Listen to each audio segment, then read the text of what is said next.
Hello, hello. It's me, Annalisa, with my spiritual friend. I am back. It's a day. It's Sunday, October 2nd. Happy October. I'm just wearing a weird hodgepodge of whatever today. I have, anyway, uh, sorry. As always, all readings and divinations are for the purposes of entertainment only. I am not a doctor, a lawyer, a therapist, or financial advisor. If you need one of those, please seek those. What's new? What's new? I'm still got a cough. I'm catching up on work. I'm working on getting my little ads built for my Etsy shop with all the different styles and colors and things available. And that takes longer than I thought it would. It's just there's a little learning curve, and I get actually exhausted still from doing little things here and there. What else is going on? I went into the city yesterday for the first in-person. They did a seance it was with Holistic Studies Institute, the Spiritualist Church of New York City. And I think it's called Open Doorway. It's in Brooklyn. It's another Spiritualist church branch. And it was really nice to see everybody. I still wear my mask because, like I was explaining to them, I was like, I'm like, I'm not sick. I'm like not contagious. I just still have a little bit of a cough and I still get tired. But when somebody gets sick in my house, everybody gets sick, but it takes like 3 weeks to 4 weeks for it to go through the house. And I don't have nannies. I don't have a huge support system here that just can come and take over so I can keep living life and go doing things. So I become housebound for 3 to 4 weeks. So I'm sort of just I am wearing masks now until forever. Just kidding. But now my 5-year-old, she's not positive for COVID. I'm going to retest her again tonight, but she's got some congestion coughing thing, whatever. Yay, elementary school. What else is going on? I did some really cool. So it was really cool and really neat because my mentor, who's founded the Spiritualist Church of New York City and Holistic Studies, haven't seen him in a while. He says he's semi-retired, and he doesn't come into the city too much. He likes to do stuff like he'll do readings, but over the phone or Zoom. And so this was nice. Get to see him, and he's like, I miss you, which was nice to hear when it's somebody your mentor, to hear them say nice little things. I froze. Okay, well, I can't. There's not much I can do. I'm just rambling right now anyway. So I did a reading, and I'm going to do these on my TikTok because I think they're really interesting messages that got passed along. So if you're on your spiritual journey, you certainly can take this as a lesson. But one gentleman had a family member come through, and I described the way she looked and everything else. And I said, and she was not a spiritual religious person. She was very science-based. And if she wasn't atheist, she would have been agnostic, just kind of well, maybe there's something, but I'm not really going to worry about that. And she said to him that she was really proud of him because he was working on, his emotional health and healing and honoring emotions and being okay with sitting in emotions and processing them, and his emotional intelligence, because she sort of intellectualized everything and was like, well, we'll just get over it and move past it. And this is the way life is. And she was saying how, that you don't have to pay attention so much to all of the spiritual stuff where they're talking about jumping dimensions and ascension. She's like, just getting through the threshold is learning to basically love yourself and honor who you are and where you're at. And I think that's why I talk a lot about self-concept, because it's not about believing something is outside of yourself. It's about just loving yourself.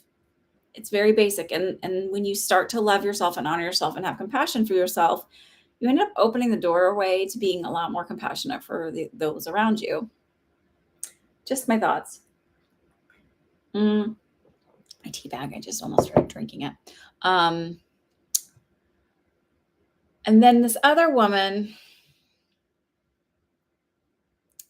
was more of a guide type thing. And I thought this was a very interesting because I think a lot of us go through this too. When we're going through changes and we're stepping into a better place in our life and a more authentic, loving place instead of coming from like, anger and fighting and all of that. I have to put something on my mouth. Sorry. So when we're doing that, we oftentimes have a hard time reconciling the person we used to be with the person we are now. And then how people approach us with the person that we are now, as the person we are now, and the things that they may say to us. So in the past, she was much more angry. And I said, I don't want to say you're angry, but it's like she goes, I was angry. And the point to this is, it's like, so as you're going through this, if you were a totally different person, have compassion for yourself because you were that person that you needed to be to survive what you were going through in the life you're living. And also know that it's okay for you to change and grow and maybe become more zen or whatever it is, or just look at life with a different perspective.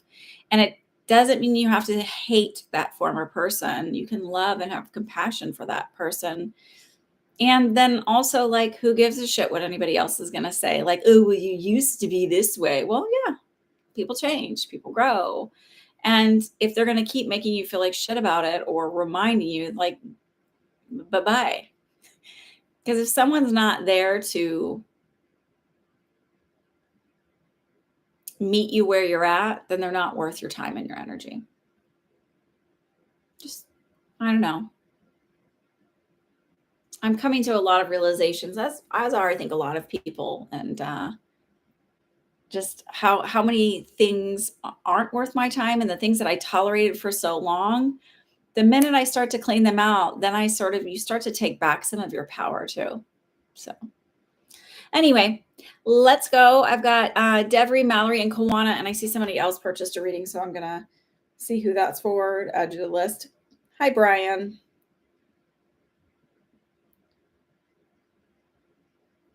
I don't know if that's your screen name, but if you want me to hide your screen name, I will.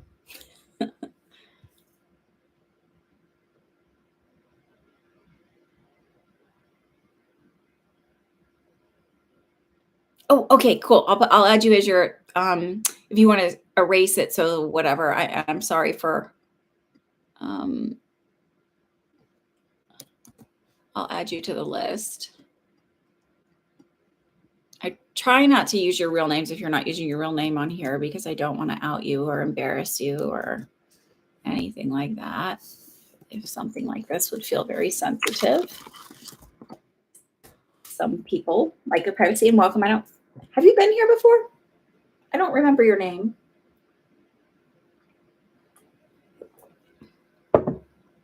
Okay. Are you here, Devry? And if not, while I'm waiting for you to write your questions, please like and subscribe. If you're not subscribed, if you're watching this after the fact, I don't know. I don't think YouTube pushes me out very much. I may not fit the algorithm well, and that's okay. The right people will find me. I think like when you do this kind of stuff, I haven't been on TikTok because there's some stuff I want to share there, but I just like I get exhausted, and then like I've decided I'm going to stop worrying about the algorithms because they're just exhausting and trying to keep up, and they keep flipping everything, and it creates frustration and energy I don't want to be in. So I'd rather just like be like, whatever, here I am, find me, don't find me. Okay, Mallory, can you just give me your stepdaughter's first name? Is that okay?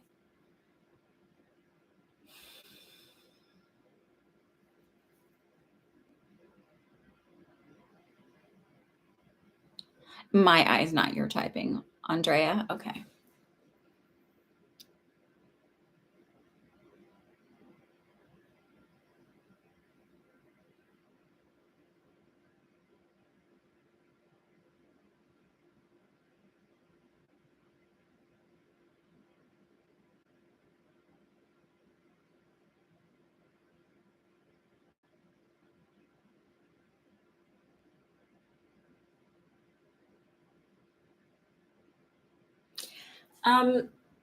So I get this feeling of needing to go. It's not so that I'll never say should, but it's like, so how would you go about it if you wanted to talk to her? And it just feels like it should be done in a roundabout way, not a direct confrontation, like, "Hey, so," but more like maybe even telling your own story, how it relates, and say, "So, if you ever wanted to talk about anything, I'm here," right? Um, because for her around this topic, I feel a lot of embarrassment, like, "Oh my god," but I also feel an element of shame, but I don't think it's because anyone has shamed her. I feel like it's a self-inflicted shame. I think a lot of us do that at times. I don't, I certainly don't think that it's like a just a teenage thing. And I feel like we unfairly shame ourselves, right? So I feel like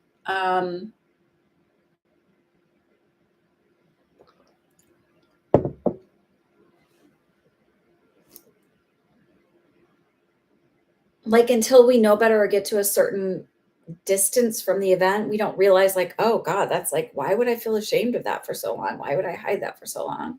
I told my mom finally the story of when I was in sixth grade. Um, my mom was like, I was a latchkey kid. Mom was oh, no worries. Don't apologize. Uh, she worked and she was gone in the morning when I woke up, and she was still gone at night when I went to bed. So I was like, my sisters and I like were alone a lot. My saw my dad every other weekend, so it was like not like he was absent from my life. It was just that was how we saw him. And I was managing the track team because I'm not a runner. Um, I look like I'm running backwards. I run so slow. So, um, I was late one day, probably due to my neurodivergence. Oh, no, I was well, this is how this ties into this because it's the same coach. So I was late one day and she was like, "Do you think you should be running with the track team? I should make you run for being late." And I was like, "No, because I'm not on the track team." Like, what's the point? That's probably my neurodivergence that has no fear of like no like social authority type thing. Like I was afraid of the principal, but I also like wasn't afraid to speak up for myself in a weird way, but also didn't tell on people for really shitty behavior because somehow I always thought it was my fault. So like it's a weird thing.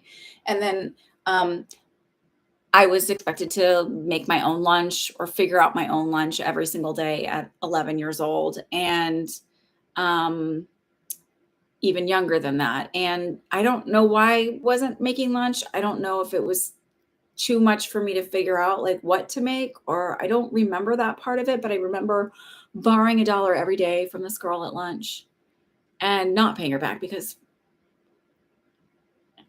who was I wasn't asking my mom for money. Like it was all this other, like it wasn't like I was trying to deceive her. It was like hungry. And I thought, well, tater tots and soda, those are 50 cents each. I can get that. It's not a full meal. Like I felt like I was extending too much if I asked for another or whatever.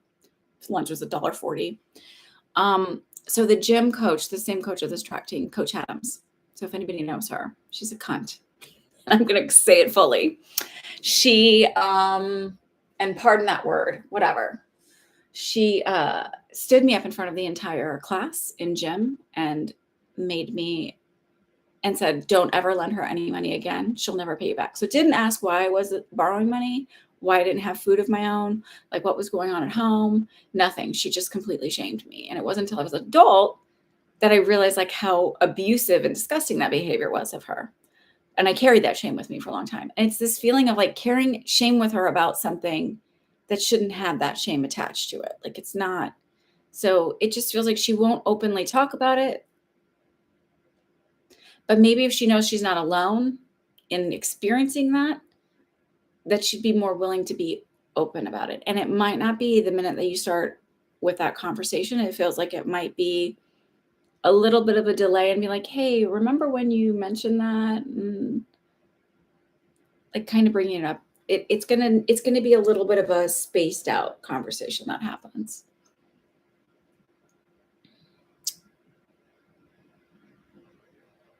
And yes, I used the "see you next Tuesday" word. Don't report me. Okay. So that's how I feel about it, Mallory. It's like it feels like and I'm sort of like asking around about like what the topic is, but I also feel very invasive because you weren't direct about it. I just feel like I'm not supposed to.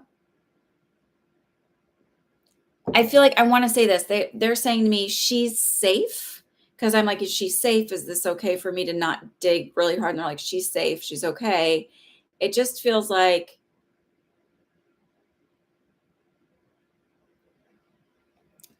feeling unseen and unsupported, but not because she's not unseen and unsupported, but because she's sort of self exiling herself because she doesn't really know how to just because she's not mature enough yet to like navigate it. So it's good that you're taking notice.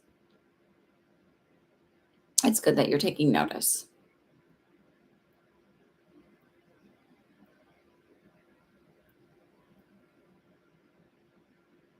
And you don't have to say. It's funny when people are like, "Well, you're psychic, you should know." And I'm like, I have this thing with my guides to be very honest with you where if something is meant to like if somebody doesn't want me to know what it is, they won't show me the topic. They'll give me ways to give examples and ways to like the feelings I get around it, but they will not show me the topic. And I'm okay with that. And I don't really care if it means that I look like I'm being way too general. I'm way more about respecting boundaries, even spiritually speaking, even if it makes me look like I'm giving a general reading. Okay. Miss Devery, are you here? Do you want to write your question? Are you here? Are you here? And then Kawana, if you want to write yours, since I don't know if Devery's around, and Brian, you can write yours too.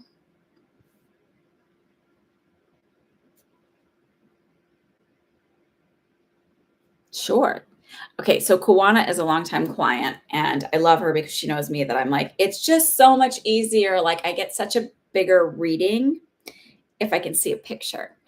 So she emailed me these pictures, and I didn't read it earlier. Um,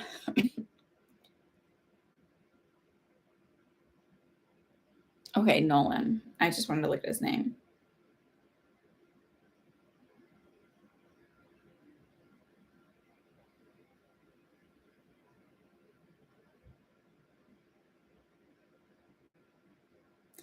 I feel like so at first I just wanted to like feel his personality a little bit. And he feels like this like a little bit angsty, but not like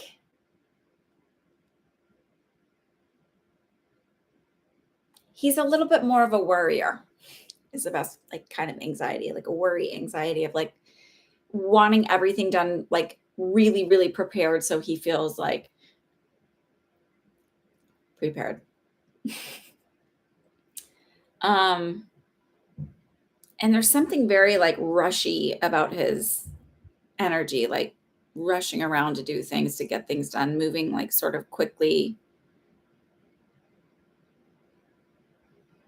He might have a little bit of ADHD or something like that, like feeling like last minute, but does really well with procrastination a little bit, but like also like wants it all to be perfect. It's very interesting. Um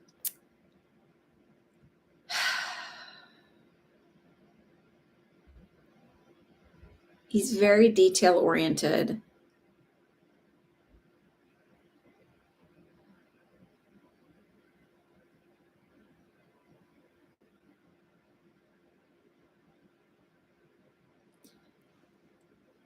I feel like he's a good listener, um, but it's not going to seem that way. Like he remembers details very well. Like he'll remember things about you. Like if you're like, oh, like random, like, oh, I totally love this kind of pen, and it's like this super random.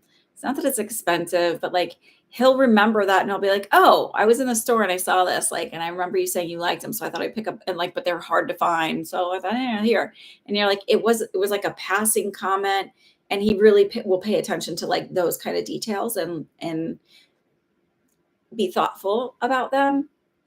Um,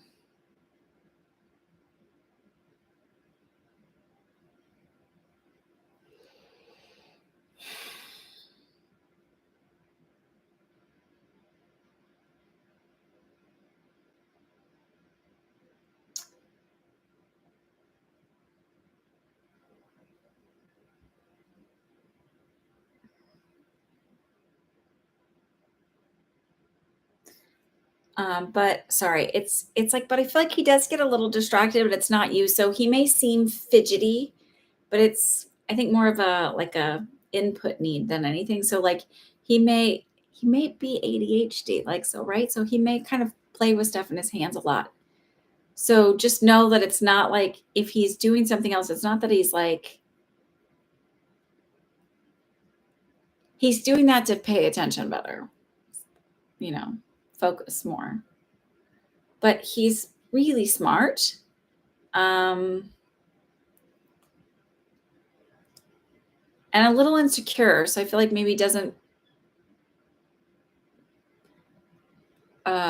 always give off the best first impression, but like give him a chance, is sort of the feeling I get. Just to get through that nervousness and then it gets better. I don't know if this is a long-term relationship for you, to be honest. But I don't feel like it's a giant red flag either, like where I'm like, oh my God, stay away. Okay.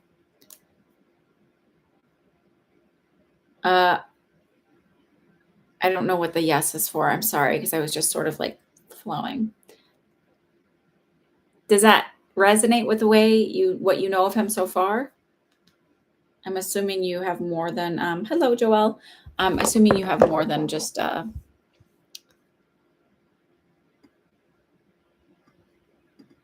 like a picture of him, obviously. Yeah, yeah.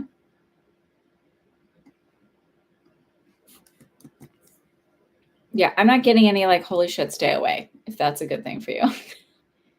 Yeah, just getting to know him. So just I don't I want to say this too is I don't feel like his insecurity that he presents with is something where you're going to have to be like constantly reassuring him. I don't feel that at all. It just feels like he might ramble a little bit more because he's not sure of like, uh, the silence might make him a little uncomfortable, or he might ramble a little bit more because he's nervous. So he might info dump a little bit more, something like that. But I don't feel like it's because he's,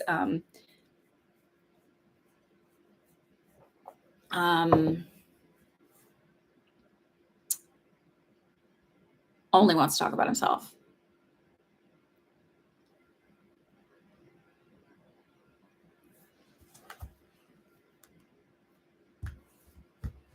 And what's your other question about your son?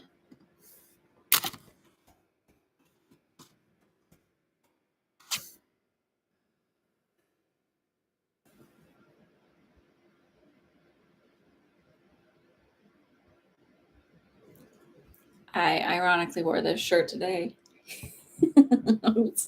I honestly was like, I don't feel like looking for a different shirt today. I'm just going to throw a sweater on. Sorry, I dressed up for you.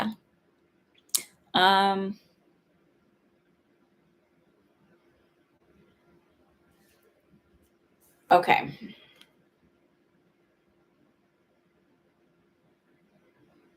What do you want to know?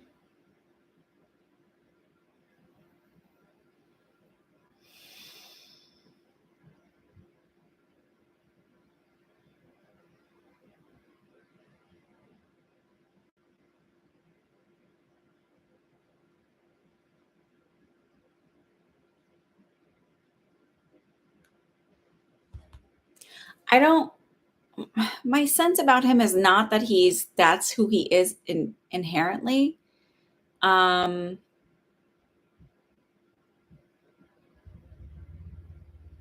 I feel like I don't want to be like, oh, his friend is a bad influence, but it's almost like trying to fit in. And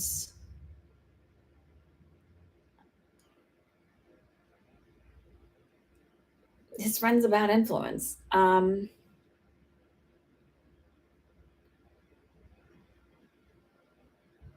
I also feel a little bit of this part of it too. And do not shoot the messenger. But it's that feeling like, well, I'm going to get in trouble no matter what I do. Like even if I'm not doing anything, I'm going to get accused of it, so I might as well just do it. So I feel like he's been falsely accused. Not judging you. just it happens. And I feel like he's sort of in the mindset, and it's a child's mindset, right? He's young. Um, I'm going to get in trouble no matter what, so I might as well.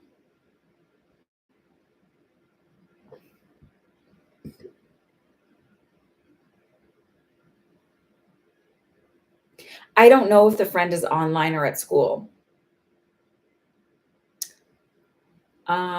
So it feels like approaching him differently. Um,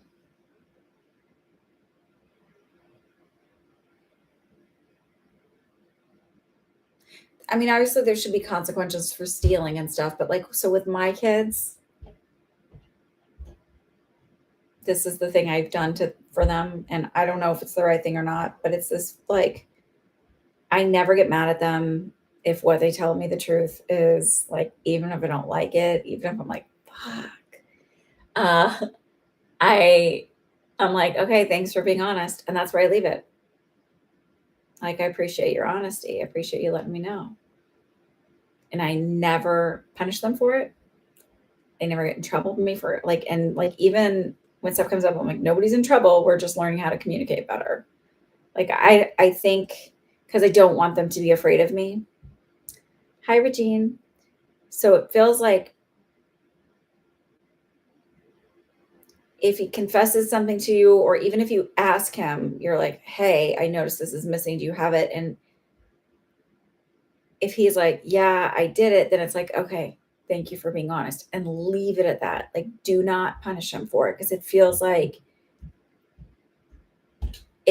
little like damned if I do, damned if I don't kind of energy. And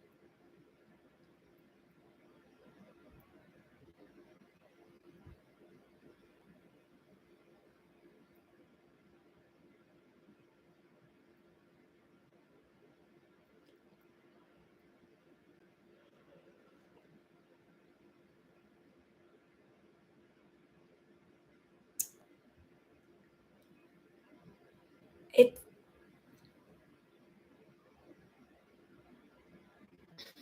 it doesn't mean he's going to go down to the road of being like this like troubled kid that joins a gang. It just feels like this is an age thing. Um,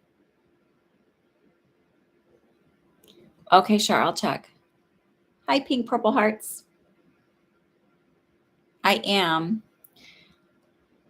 I wish that I could say like that it's like to reassure you essentially, because it's like there's a couple things where it's around. I'm like, it feels a little bit around money, but then it feels like this sounds so weird, but like they're showing me the example of my daughter like taking candy bars and being like, I'm like I bought a bag of candy, and I was like, how's this gone already? Like, where did it go? She's like, I don't know. And I was like, oh, really? And so we sort of make it like, I don't be like, you're taking it. I'm just like, okay, well, she's like, well, maybe. And then she's like, so she smiles now and she kind of hides because she knows she's not going to get in trouble for taking it when she didn't ask for it. Because I never want her to feel like she can't come to me for something if she's in a jam, especially as she gets older. Okay. So it's like, look, like I don't demonize food either, because I had so many friends that had massive eating disorders and body dysmorphia, um and like one friend when I was in high school was like pounds away from dying and in the hospital. Like massive eating disorders, and it was several friends that had like eating disorders. And I don't want my kids to have that or be demonized food or like it like the other. I knew people too in college who were like their parents wouldn't eat it, let them eat a certain way, and so they went to college and went insane. So we don't talk about food like this is bad for you and this is good for you. I just always say like you can have candy and stuff, but like in excess it's not great for your body, but nothing in excess is good for your body. So it's like if all you were to eat was tomatoes, your body would be imbalanced, right? It would be not balanced. It would be lacking nutrients, even though tomatoes are healthy, right? So it's like we talk about food that way, about your body's health. How does your body feel when you eat it? Like some things makes your mouth happy, but your body not so happy. So you have to find the balance in that. Um, Like my one daughter, like it's making them more self-aware of how they feel when they eat. So like my one daughter noticed that her stomach hurts if she eats too much sugar. She's like, I just don't really feel like eating sugar. And she's got a lactose issue. Lactose is way out of control, a dairy issue. And so she's like, no, we find all dairy alternative things, which she just doesn't eat. It's very rare that she eats something with dairy anymore. And that's by her choice. Like there's Lactaid, but it still doesn't always cut it. So, but she's aware of it. She's 9 years old and she's very aware of her body and how things make her feel. And that's what I try and teach my kids, because I want them to just listen to their own body and not all of the garbage that comes in. So I don't feel like he's going to turn out to be the bad kid, but it's like, it's a phase, and part of it is about finding control and autonomy. And so it's like,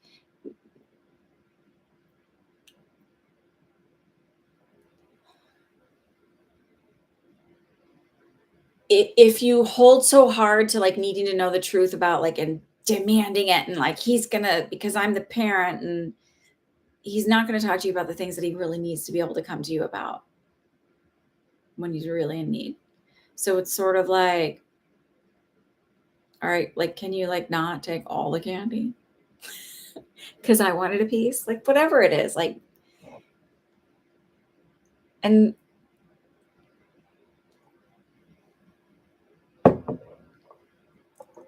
yeah, the list is still up and you can purchase. So I don't know, but it doesn't feel, it's frustrating, but I also look at it too as like, why is it um hard for you? What's the trigger? Is it that you're afraid that, like, say he eats all the candy, that he's going to become really unhealthy and type 2 diabetic? Are you afraid that it means that he doesn't respect you and you're never respected, and that's the problem? Is it triggering a past relationship with somebody who lied and gaslit you? Like there's all those layers of things that can like come up for us when we're triggered by our own children. So it might be worth exploring that and like healing then that part of yourself too. That was something they told me to tell you too. I am not a therapist, but they're sort of like showing to look at it that way, is like, where does that come from? Okay.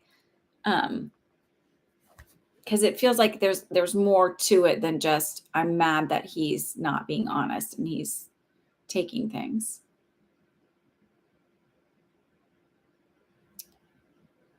Parenting is hard. It's so hard.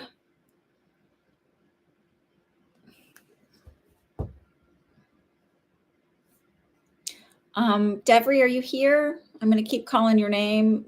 Brian, if you want to write your question.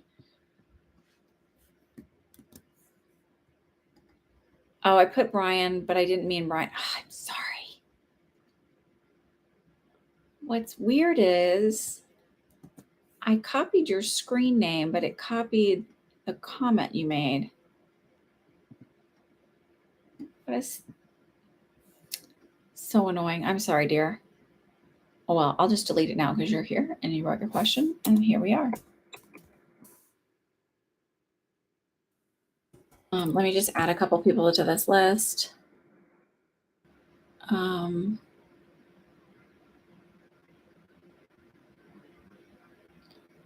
Joelle, Regine.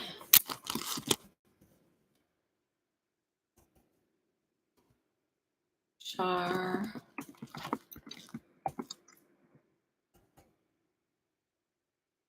Lightning Spark, are you Julian? Whose screen name is Julian? Pink Purple Hearts, Lightning Spark.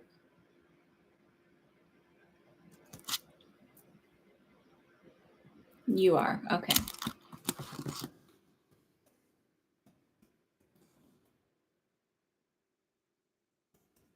And then I thought I saw something. I got a weird, give me a moment.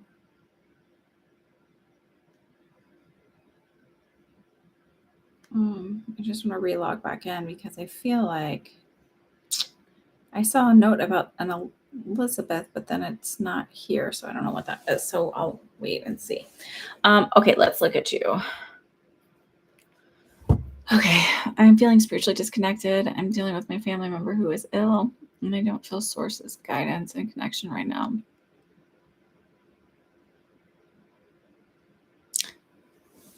to feel reconnected.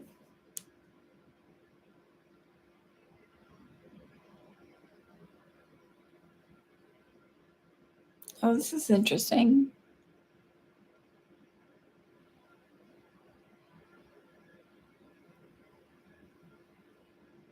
It's not that you're doing anything wrong. So I want to say that really clearly. You're not losing your connection. I have been through periods like that too myself where I felt like less connected. Um,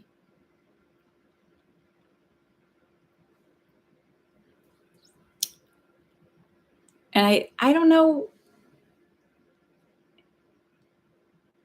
for me, it was more about going into a more introspective period. But for you, I asked them, and when I was reading it, it's like, well, I don't know why. And they were like, because it's not your job to heal or to sort of be the messenger in this situation with your family member. Like, when we come from a place of being spiritually connected, we oftentimes, and like we do the work that we do, we oftentimes, I will feel compelled to give somebody a message, and not like I just run up to the person in the store, but um, if I have a friend who's talking about stuff and they're struggling or whatever, I might feel more compelled, and I've gotten better about this, to give guidance or share a message like, oh, it's going to be okay, and here's the information. And because of the way this illness is working, and it feels like it's going to turn, um, it's it's a like a rough transition period. And not to say death, but just it's, any illness when someone goes through something is sort of transitioning you from this one person that you were familiar with to another person. Like a lot of people when they get cancer, they oftentimes then feel as though like, who am I now and where's my power coming from? There's a sense of powerlessness now that they're not, it's that real awareness of not being as powerful as you once thought you were, right? Or as invincible. Um, but the feeling I'm getting is really just that this is about you learning to just be present in the moment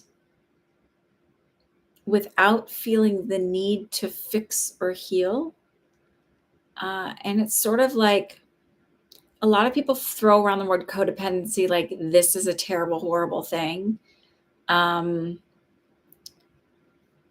it can be when it's out of balance, where you're putting everybody else's needs ahead of your own.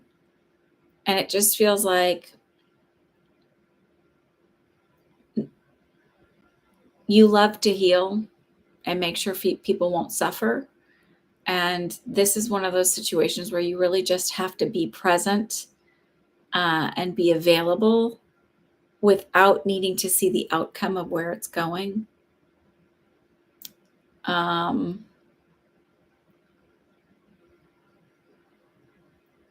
and they're saying, don't forget to love yourself through this process as well, and to honor where you're at. So, as a caregiver, right, there's oftentimes periods where you feel exhausted and sometimes resentful in a way, like that the responsibility is all on you. Maybe the care you're reciprocating wasn't really care that you received from the same person. So there's that, and it's exhausting. And yet you feel guilty saying, I'm a little resentful. I'm exhausted.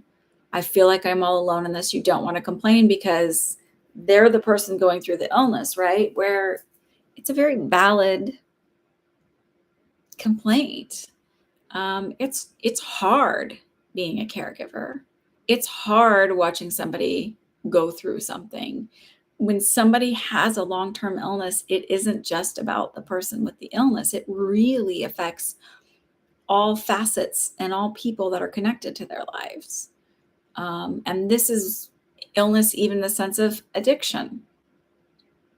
So it's like learning to have compassion with yourself too, as you go through it and all the feelings that come up for you. They're making me feel like when you lean on us, which it's okay to lean on you, um, or it's okay to lean on spirit, but when you're looking for the answers all the time and then how to create the fixes and create the healing and the comforting, um, it's almost a way that you disassociate. And there's sort of like, it's really important for you to be present in this moment now because it's something that you need to learn because you're going to help other people go through this process later. So it's important, like really important for you to be in it. Does that resonate?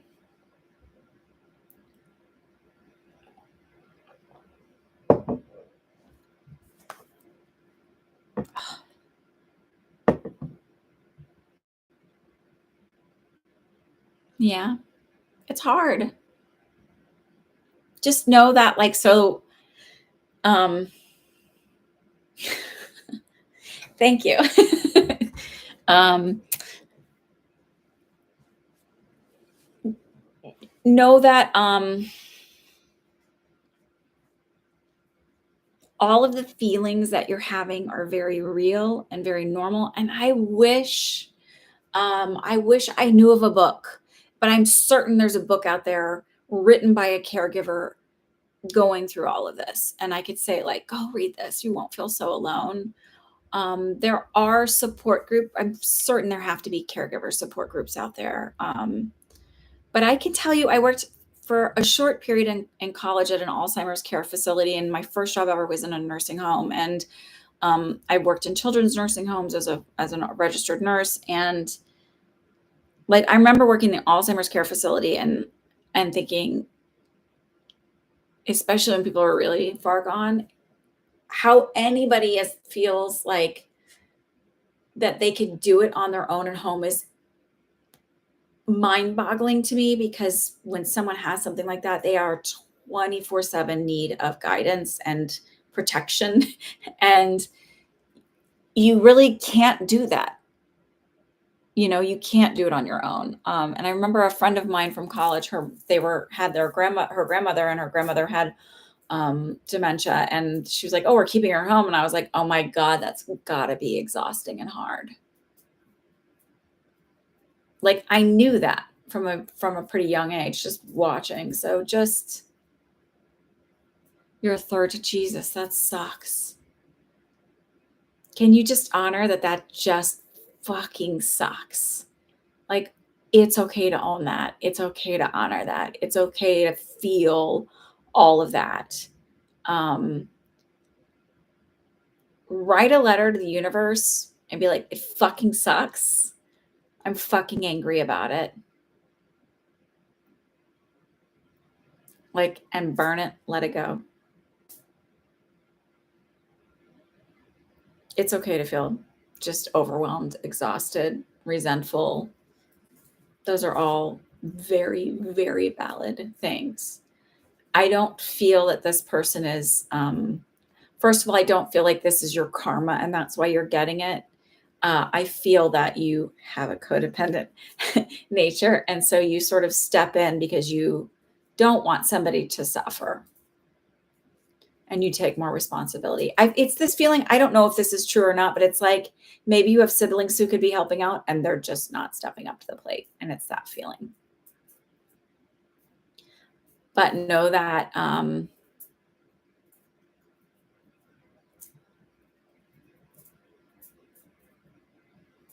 this person, even if they can't express it, even if they're kind of angry and maybe kind of nasty at times, that they really do appreciate you. And it feels like the anger and nastiness comes from, uh, does this person have dementia? Is that why I keep moving to that? No, not karma. No, not at all. Um, they appreciate you.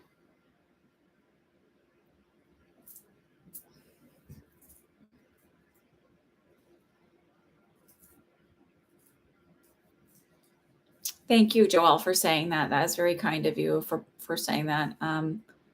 Oh, brain cancer sucks.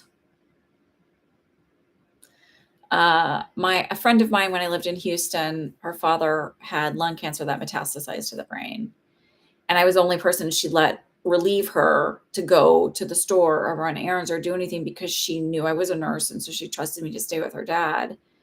And it's hard because they do have moments of clarity and then they don't. But maybe that's why the dementia, because I'm feeling like not like out of it, not really there and having moments of anger. So I'm sorry. And it's not karma. It's really just the like, you're sort of a bleeding heart for people. It's very hard. So if you can also get somebody to help you and give you respite, give you an afternoon off, give you a night off. There may be even an option where you can get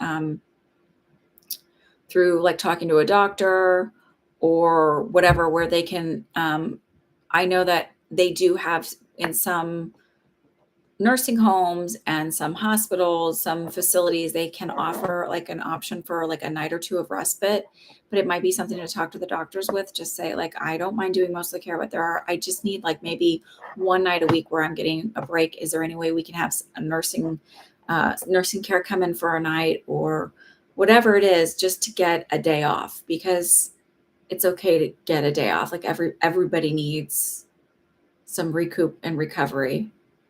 And that might be an option for you too. Or if he has a social worker or some kind of case manager, it might be worth exploring that as an option. And I think a lot of people don't realize that that is a potential option.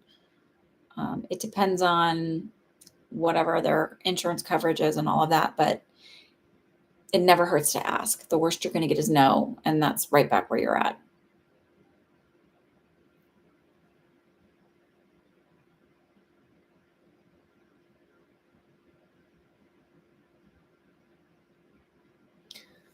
And I don't know what country you're in because I didn't look at your PayPal or anything like that. So I know some countries are much better about care and assistance to caregivers than others, and some insurance companies are better about it than others. But it's always worth asking. Okay. Yes, your payment went through, Char. Ooh, yes.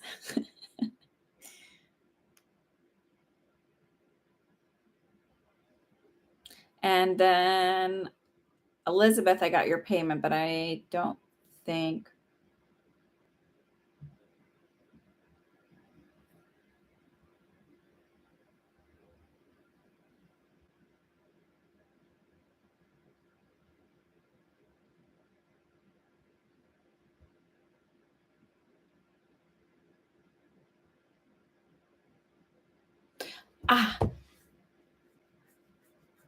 Now I know that name. I just realized I'm like, you're okay. Pink Purple Hearts, I got your payment.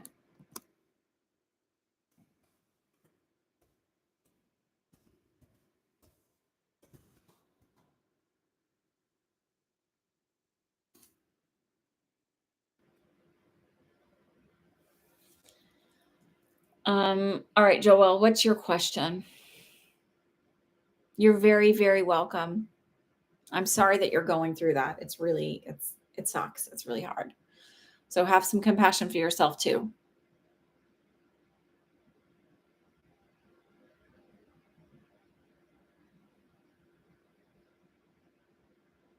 I got new bracelets. So I got to go while I was in the city while I'm waiting for somebody to write a question. There's it used to be a totally different place, like in a different building, but it's called Rockstar Crystal Store. And the workers there were very nice. They're always very nice, and they're willing to like, talk to you about the stones. And then there's just chatty people, and they're very nice. And so I got some bracelets, and they're, some of their stuff is a little bit pricier than maybe you can find other places. But some of these little chip stones are reasonably priced, and saves me from having to string them. And like I buy stuff all the time, and then I forget to string things and all of that. So like whatever, $5 here or there.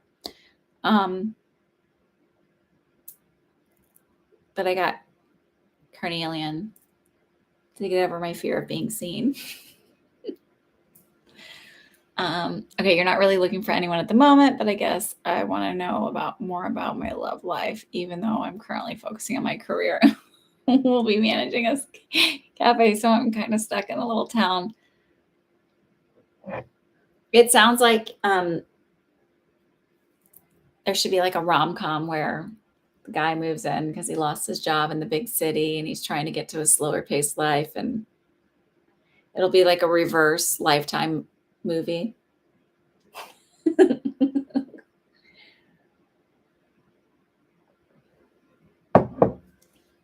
Where you rescue him from the patriarchy and being a misogynist and teach him how to be a feminist. Just kidding. I'm thinking about what it should be. Okay, just kidding. That's not the psychic reading. Okay.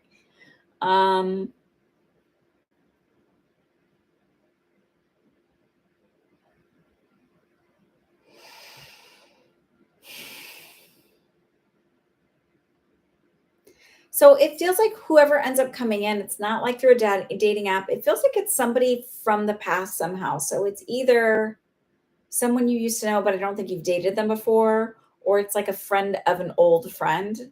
It's not going to be somebody where it's just a rando off of a dating app or a random handsome stranger who moves in town trying to find a slower paced life after feeling unauthentic forever.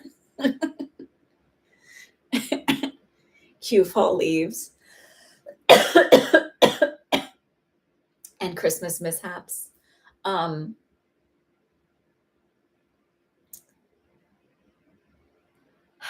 crack myself up. Sorry. I feel like this happens though, like later towards the end of next year, maybe even into 2024. It feels a little bit like not quite yet. It doesn't mean that you won't.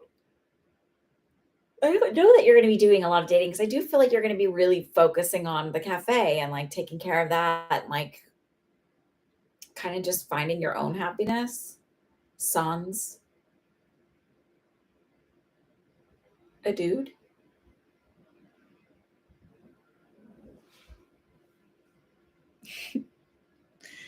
I mean, if they say we manifest as easily as we do, right? Or as they say we can, I mean, you could manifest a situation, a Hallmark situation, Lifetime, with a little slip on the ice, being rescued by the stranger, or the flat tire on the side of the road. Sorry. Spilling of the hot cocoa on the shirt.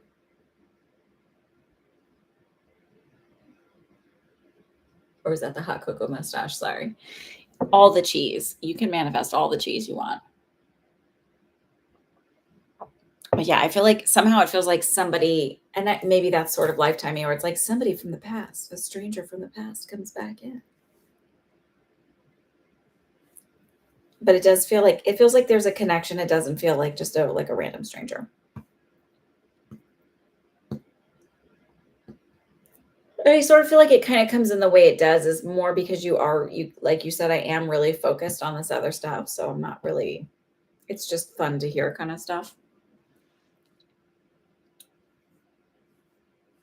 Devery, are you here? It's not like you to not be here. I hope you didn't feel like you needed it. Poor Devery. I hope you guys send her energy. She needs it. She's got some funky energy stuff going on in her apartment.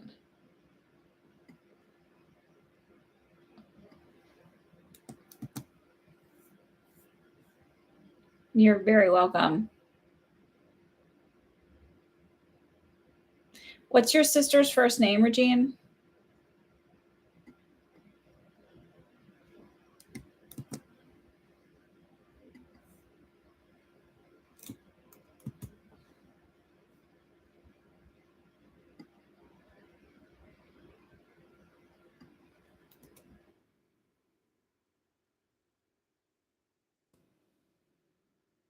Natasha. Okay.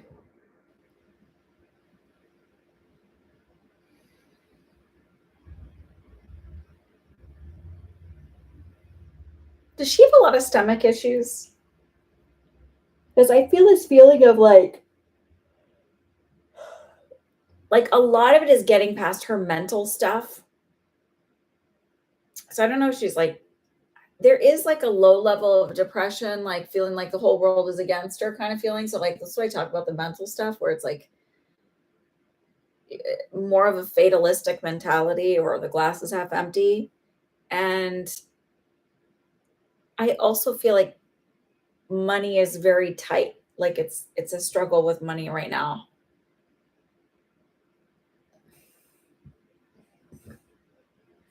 Excuse me.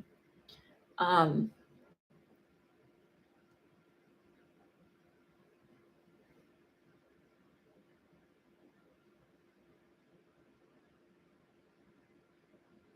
it's the feeling like this situation is forcing her to learn to be resourceful and sort of really learning how strong she is and how capable she is because I do feel like in the past she's really leaned on others to sort of pull her out.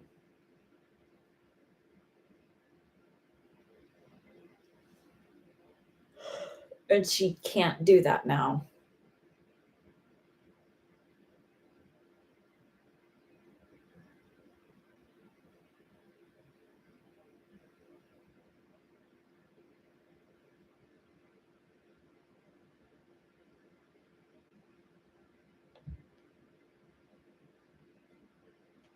Um, I feel like she's going to find another way of like, when you watch different apps and stuff, they're like, you can do these things for you can do these apps or sell these things this way or do this way and like make money through affiliate, blah, blah, blah, blah, blah. Like, I feel like she's gonna find other ways to make ends meet, but there's a learning curve to it. And she's sort of like, there's a little bit of an attitude of feeling like I'm too good to do that. Like, I don't want to be like, I'm so talented, people should just like want to throw their money at me. There's kind of like this, it's not quite that bad, but it's this feeling like I shouldn't I shouldn't have to stoop and scrape and scrounge and like it should just come to me. There's a little bit of an entitled feeling.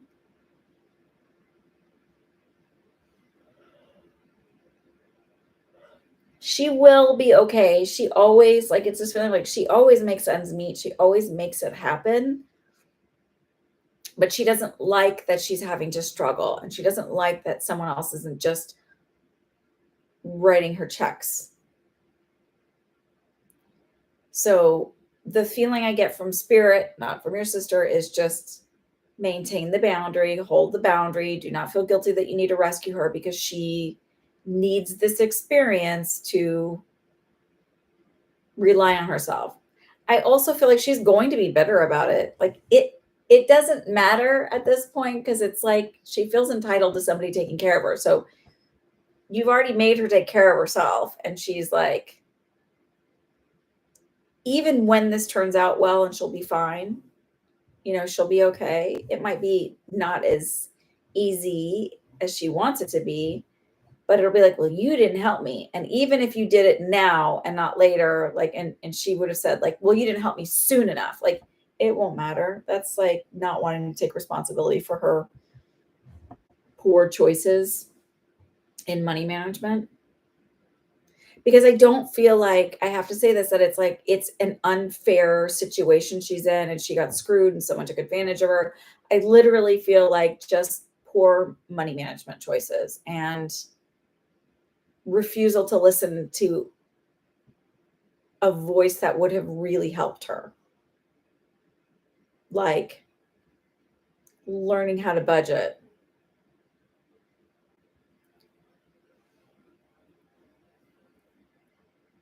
She's not stupid and she's not incapable and she doesn't have any cognitive delays that would keep her from being able to maintain a job.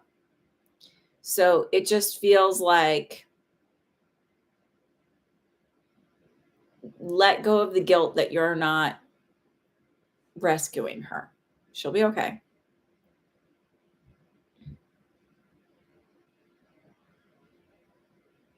I don't think she'll get evicted. It may come close, but I don't feel like she'll get evicted.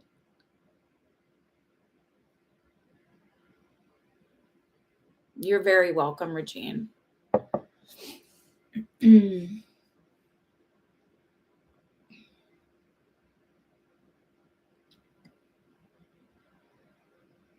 Shar, are you here? You want to ask your questions?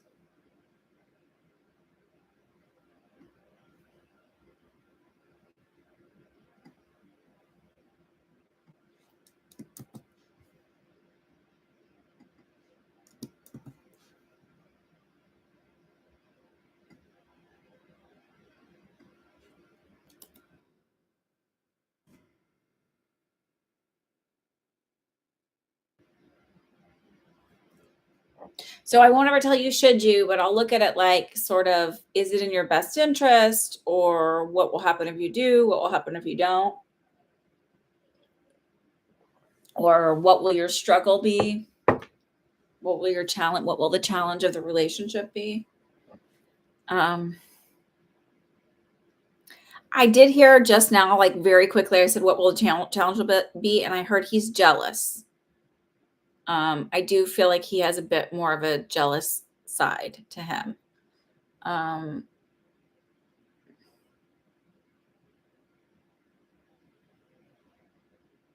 I feel like you can kind of validate that already.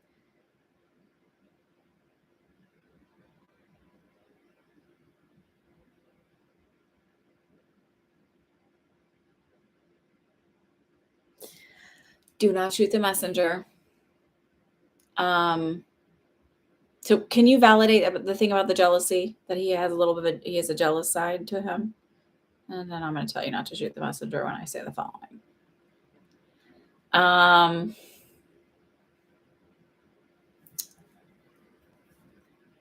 You tend to give your power away, and that you want to be the easygoing, the laid back, the not too much, not too needy. Okay. Not too, like not high maintenance. And they're sort of saying what that ends up doing is you end up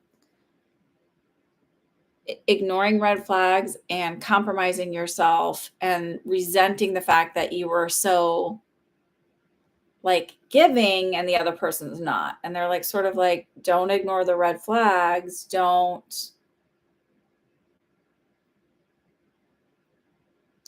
always be doing what he wants to do just because you like his company or being around somebody. It's like, it's okay to be like, yeah, I'm not really like, I'm not into that. It's cool. You go do your own thing.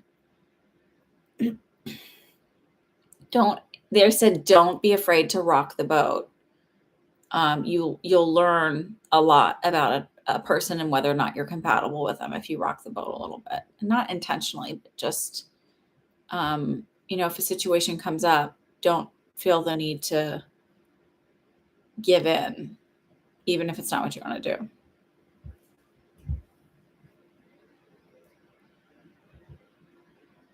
Sometimes people come along in our lives not because they're supposed to be these great love of your life experience, but really because they're supposed to teach us how far we've come and how we've grown and how we've gone through some healing journeys, and to remind us that we're powerful. So it's not the universe is like always keep sending you the more, not great people. It's more so that the universe goes, okay, we're gonna just make sure that this lesson is learned. So it feels like the reason you're here asking is because you've seen some red flags, and now you're wondering if you can trust the red flags and you can trust your intuition. And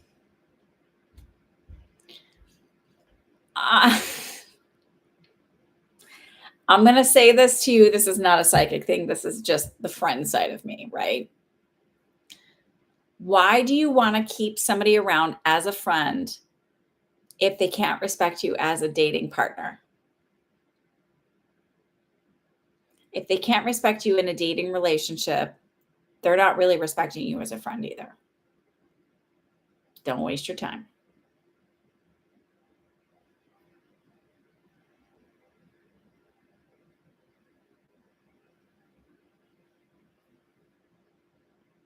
That's just me.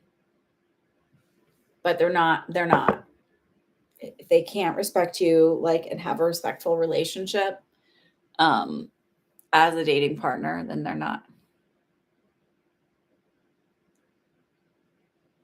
worth the friendship either.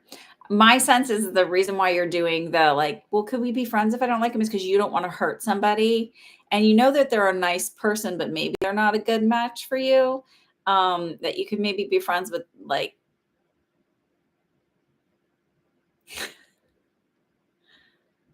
uh that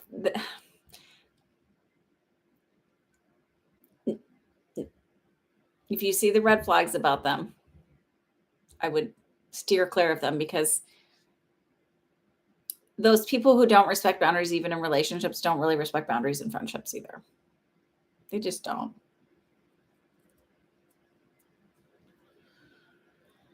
I've been taking a lot of inventory recently about my life and just choices I've made with friends and even with and romantic relationships, just things that I've accepted and tolerated in all levels of life and thought, why did I do that? Where did that come from? Some of it is from childhood stuff. Some of it I think is from being neurodivergent. And like, I don't have to. And it doesn't make me a bad person. And I'm not wishing ill will on anybody, but like, that's not really being kind to myself if I'm willing to like tolerate stuff just because there's maybe one small redeeming quality about this, whatever. So, yeah, it feels like I'm happy to be wrong. You can come back here and be like, we're getting married and he really turned out to be the best person ever. And I'll be like, oh, well, good. I'm glad I was wrong about that. I'm so sorry that I might have led you astray. But that's my feeling I get. Okay, next 6 months for you. Like, do you want to look at career wise? Let me just do it a different way. Ask it a different way.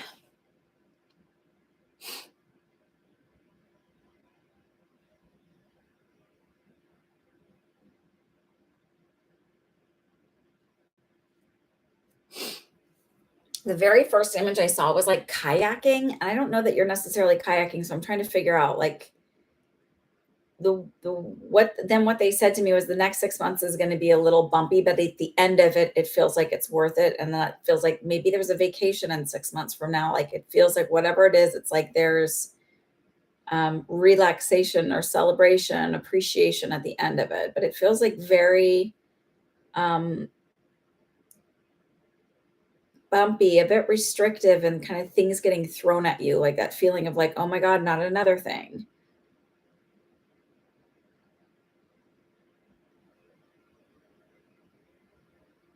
I almost feel like, have you ever seen those videos of people walking on the top of mountains, ranges, and it's like this, it's literally a narrow peak, and that's what I feel like. I feel like I'm navigating that, but then at the end of it, I feel like, oh, I'm safe, and the water is crystal clear, and I can see everything, and there's no, like there's barely any wake in the water at all. It's just calm and crystal clear and blue and cool, and it feels like happiness and gratitude and relaxation and celebration.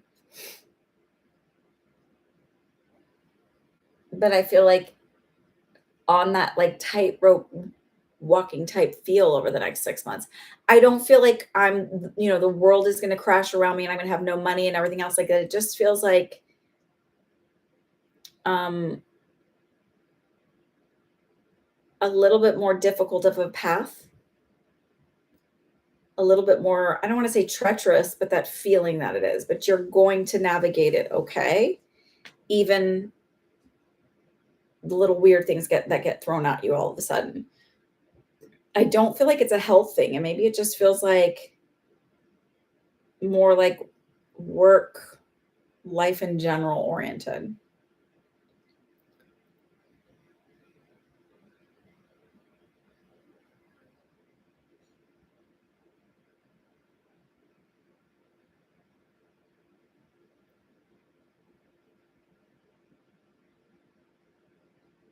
And then a reminder that you're going to be okay.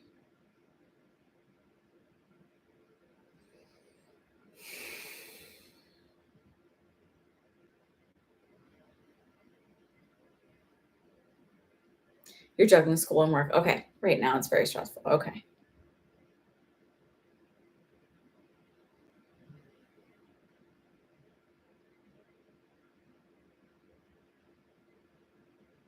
Are you getting enough sleep? Because all this night I just felt so tired. I'm like, I just need to close my eyes a little bit. I just really need to like, and I wasn't quite that tired. Like I am a little, I mean, I'm still getting a little fatigued when I really like don't expect to be, but this feels like also like if I close my eyes too long and don't say anything, I'm gonna fall asleep, and then you guys are gonna be staring at me sleeping, which would be weird. And though, I mean, maybe some people have a thing for that, and like an OnlyFans page to watch me sleep. um, you're tired every day. Okay. Make sure that you're getting all of your vitamins and things like that that you need. Just that you're getting good nutrients. Um,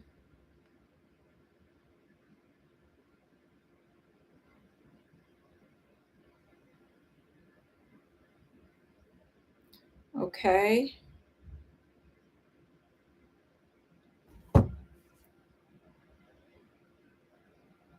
So when you have extreme fatigue, the other thing is I'm going to say that this isn't psychic that I'm picking anything up. This is just like having been a nurse.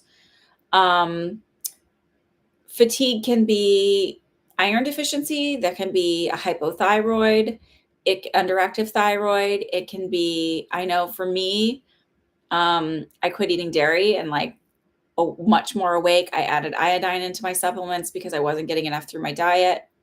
And then I started taking instead of I started taking methylated B complex. So like when you, this is going to be an info dump. Sorry, guys. So 60% of the population has this gene mutation called some form of the gene mutation called the MTHFR. And what it means is they can't convert folate into a usable form when you take it as the synthetic form as folic acid. So you end up with this protein circulating around your body and it causes all kinds of issues and it can be related to all kinds of issues like heart stuff, like fatigue, like PCOS, like ADHD, depression, da da da. So you want to make sure you're taking if you can, and they're not expensive. It's not like it's like, oh, folic acid is so cheap, and this methylated methylfolate is like way more expensive. It's not. It's all like comparable. But I'd be interesting to look into those things. And so if you're already taking a B complex or a multivite with, most multivitamins have folate in them, see what form they're in and see if maybe just switching the form would help you feel a little bit more energized. Of course, if it's in safe measures with your medication, blah, blah, blah, blah, blah, blah, blah. Because I am not a doctor, but it is the research. And to me, I'm thinking like, there are certain medications people can be on where it can be an issue taking folate. So, as long as it's okay with all of that, then you should be done. You should be okay.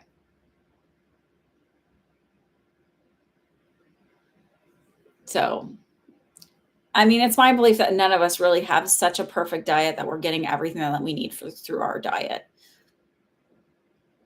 Because just based on our farming practices, especially in the United States. And I'm not like a QAnon person. I'm just looking at it from a science-based type thing that our soil is a little bit more deplete of the things that it needs, that we need to be more conscious about what we're feeding our bodies. That's all. That's it. Okay. So then let's see, who else do I have now? Doodly doodly do. Do.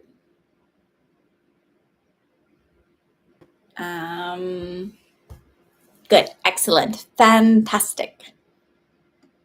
It's funny how like that I fell upon that information and I'd heard it like in the past, the MTHFR, and I was like, oh, whatever. And then I looked into it, I was like, what is that? And then I was like, what? So I switched over to taking it, and it's I think it's helping. So we'll see. Okie dokie artichokes. Uh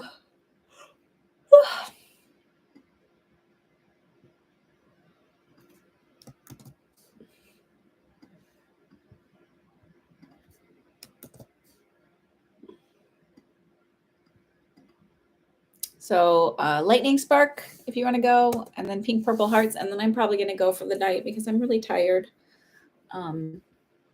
Like I was sitting here working on my computer on my Etsy thing on this one listing I'm trying to do, y'all. I wish it didn't take me so long. Oh, there you are, Devery.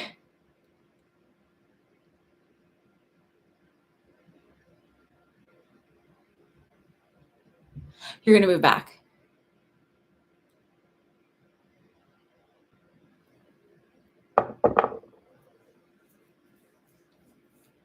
Um,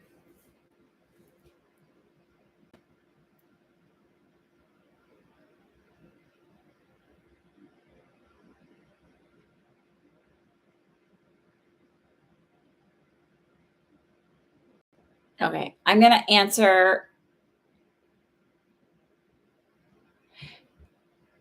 Devery.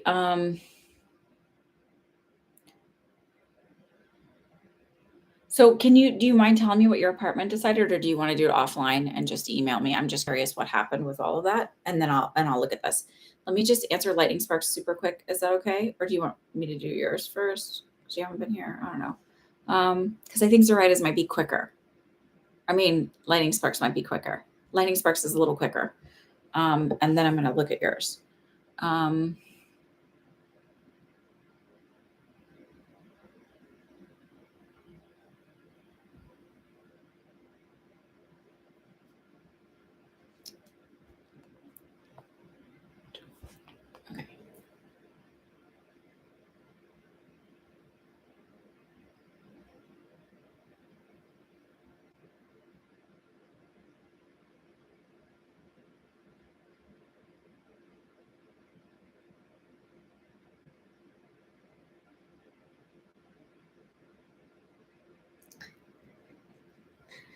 So I feel like it's interesting. Like it's like, oh, I'm a little like I feel a little interested, but I also feel very distracted with work. So I don't know why they're wanting to show me everything in Hallmark movies today, but like let's go with it. And this one feels like the movie where she's like a lab scientist person and she sees the person and they're so good looking and like they're really, but like I'm so focused on my work and like where I'm at and growing and like I'm doing this cutting edge research in small town USA, and this person is like someone that I would never ever be interested in, but they're really cute and like they're really nice and bring me like baked goods because they're the baker of the bakery. I really should be writing movies, right? I'm kidding. um and I don't know why everything is in Hallmark movies today. Yeah, probably because it's officially fall and it feels folly outside here. um, Laugh with me, go with it. So it doesn't feel like she's not attracted to you or like, ew, gross, get away. It just feels like very distracted with work. And I hope you appreciated my explanation. So if we go on the idea of like, let's follow that rabbit hole, Hallmark movie, Lifetime moment,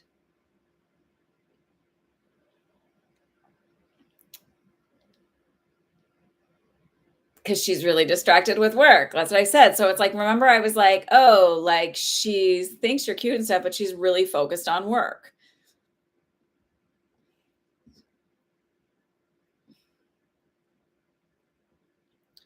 And also, I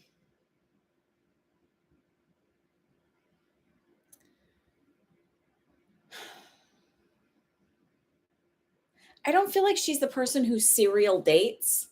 And I wouldn't be surprised if she also sort of misses cues and misses like, "Oh, you're flirting with me?"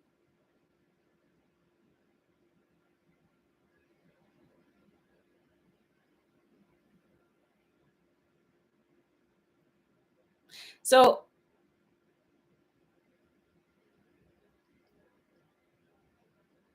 I don't feel like it would be out of line to just be like, "Hey, was thinking about you." And don't even bring up the old text. And if she's like, "Oh, sorry, I forgot to text you," or I saw like I have read text messages and then I forget to respond. I have an email to my husband's uncle. I need to respond to him. And I think about it and I'm like, oh, I need to sit down and thoughtfully respond. And then I get caught up and then I'm exhausted by the end of the day and I forget. And it's like such an asshole move, but it's not intentional. And I sort of feel like she's sort of caught up and stuff. And it's not that she's intentionally like trying to be a jerk. It feels like I just got distracted and then I forgot to answer. And then like it's one of those like where I wouldn't I don't feel like it would be inappropriate to say, "Hey, was just thinking about you." And if she says like, "Oh, I forgot to text," be like, "Oh, I figured you were busy or something." Just like let it go. Okay. No worries. I figured you were busy. I mean, that's what I assume with everybody, unless like it's a friend who always responds back within a few hours or whatever. I have one of my friends, Emily, who didn't respond back until like or hadn't, and it was like it had been like the whole day. And usually, and I know she's got stuff going on, so I was like, "Are you okay?" And I was like, "Oh, I'm sorry, I meant to blah blah blah." I was like, "No, no apologies. I just your pattern because I'm big on patterns, people's patterns and behavior, and so if they don't, if something is out of pattern for them, I'm always like, is everything okay?"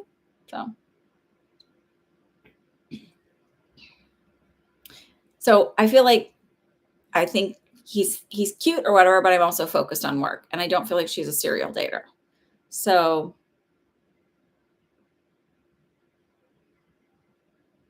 just reach out. Is everything okay? We have a different, I notice. Yeah, and texted. I just wanted to check in and make sure everything was good. No need to apologize. Just like be light about it.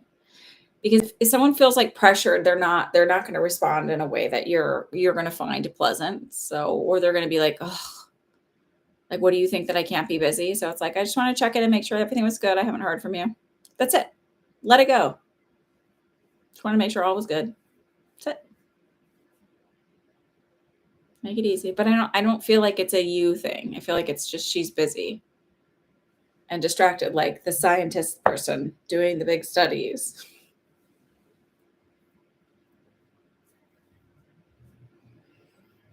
And I also feel like if they're showing me is that as a specific example, it feels like whatever she does, it feels like it's a much more male dominated field. So um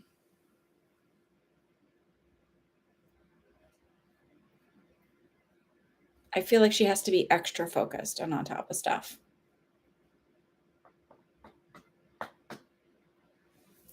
Okay. Pink purple hearts. I'm gonna do Devry now. Okay. Devry, hey dear. Oh, you took it back. Take it back. Okay, so what's gonna happen with Georgia? Oh, I didn't want to take this offline. Okay.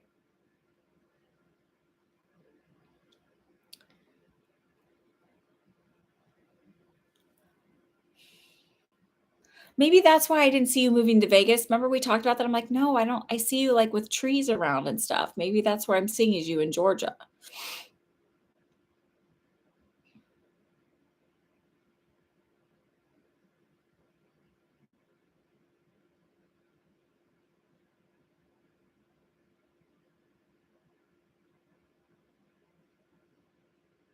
And remember, I said if we don't ask the right questions, then I don't always get the right answers, or I get like a weird, I don't know. So it just feels like not you needing to ask questions, but if sometimes there's circumstances not aware of, and you're like, oh, I'm going to move to Georgia first. And I'm like, well, that would be why I'm like, no, I don't see a thing to Vegas. I see the trees first. That's where I see you moving. Um, the feeling I get around Vegas is like at that point you'll be able to do kind of whatever you want. And of course, you could go out there but it feels like it would be a year or 2 out. It doesn't feel like it's gonna be something initial, but I'm not sure that you'll do that, and I don't know why. So it's like it feels like, yeah, totally, you'd totally be able to do it, but I don't know that you'll do it. Can I ask what the draw is to Vegas? Because for whatever you're doing, I feel like it would just be like not as much opportunity for you or not as much. I don't know.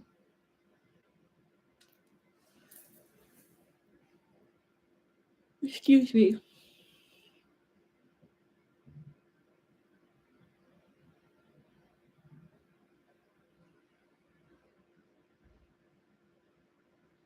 Okay.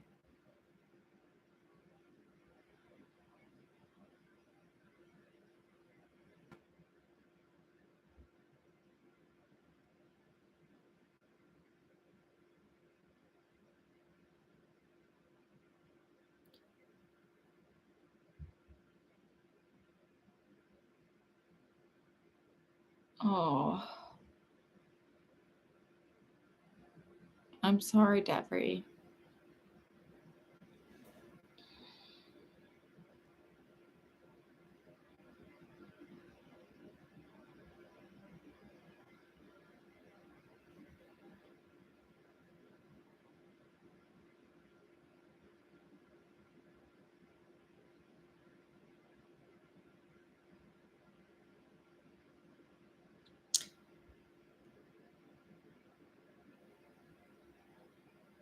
Are you living with somebody else when you're in Georgia that you won't have to?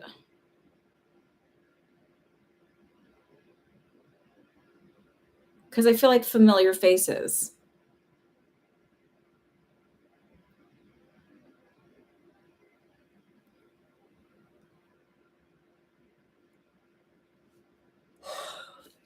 That's fine, Allie, you can.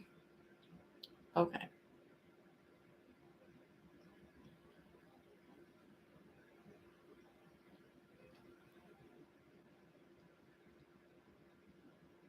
So I just asked about that as like, would that be a good option? And it just feels like you're going to find a way to work opposite so you're not necessarily going to see her that much.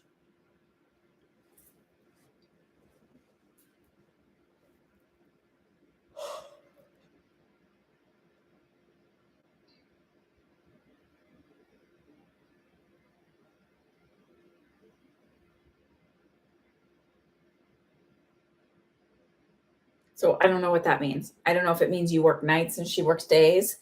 So you're sleeping when, or whatever. Like it just feels like you won't have to, like, it'll be easier to navigate, I think, than you're expecting. It doesn't mean it's going to be perfect. And it doesn't mean there's not going to be rocky little, you know, annoyances. But I feel like it'll be a little easier than you're expecting.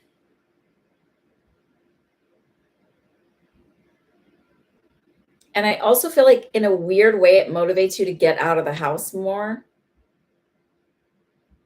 and also to propel you forward to moving. What's your second question? I got it, Allie.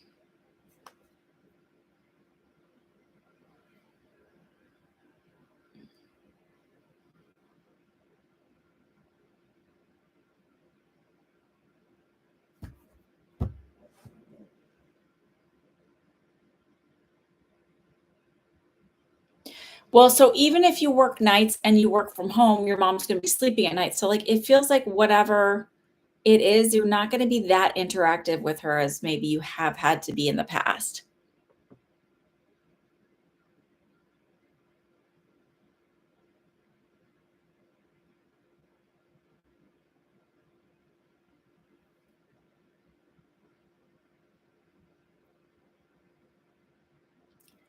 I don't know how to turn it off.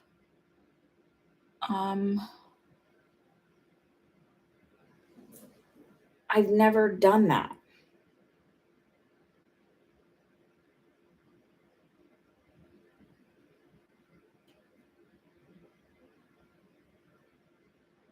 I'm going to give you your money back on this question, but I am going to ask if anybody else knows how to do that. I don't know how to do that.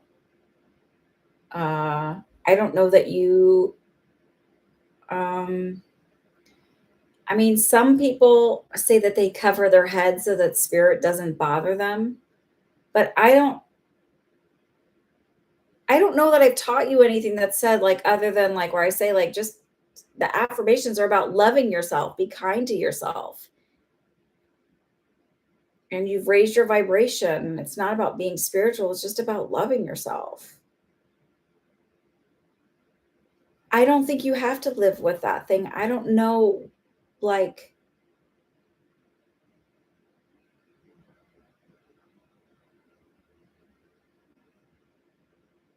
I don't did you reach out to Sarah?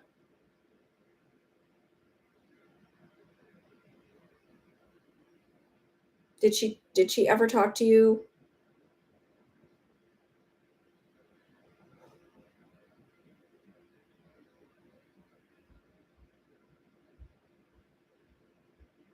Oh.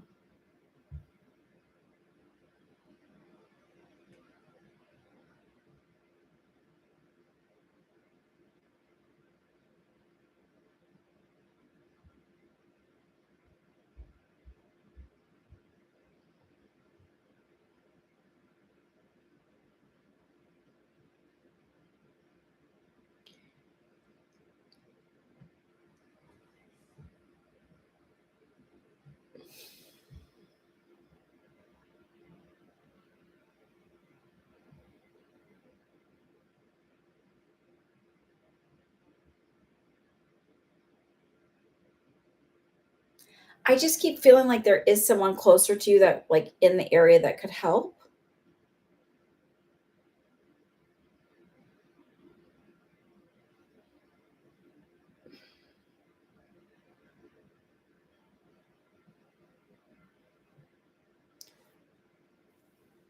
I just don't know, like, I mean, everybody I've suggested, like, that's people do expect payment for whatever you're going through, and I don't wanna be like, "Go to the Catholic Church," but they do deal with paranormal shit,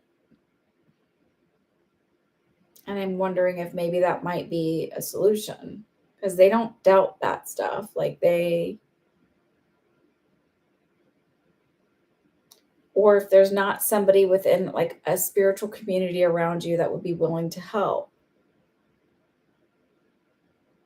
And it literally is Googling, like, Google for a spiritualist church in your area.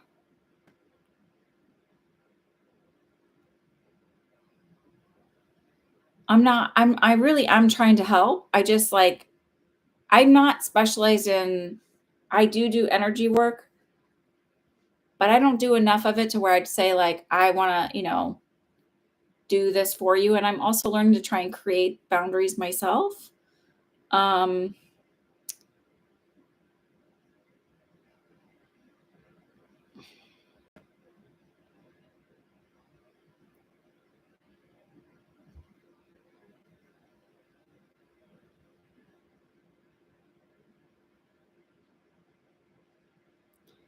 there are spiritualist churches in Georgia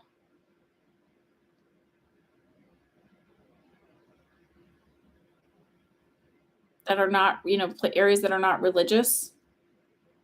Like I would not go to anything Baptist.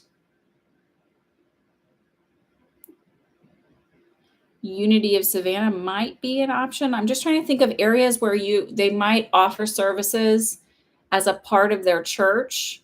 Therefore, it's not a pay thing that will help with energy healing stuff. St. Mark Spiritualist Church in Atlanta, Georgia. I don't know what area of Georgia you're going into. That might be something. I don't know what area in Virginia you're in. So it's like I would Google Spiritualist Church in the area you're in.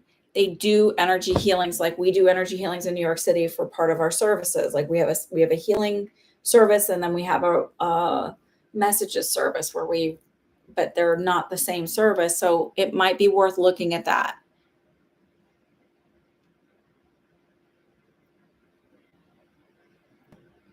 And I don't know what he charged or what all he didn't tell me. Daniel didn't tell me everything that he did for removal or what he charged or anything else. And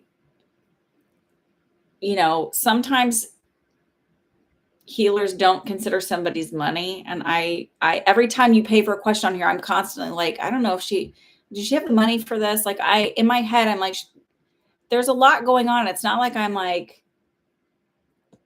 give me more money and fill up the coffers. I just don't feel confident enough in my own ability to do the energy stuff and get rid of whatever that is. So, but I'm giving you the money back for the second question because that's what I would do. Like look at Spiritualist, and I'm going to email you the name of it. If you email me the name of like where you're at now and where you're going to in Georgia, I'll try and see if I can figure out what might be options.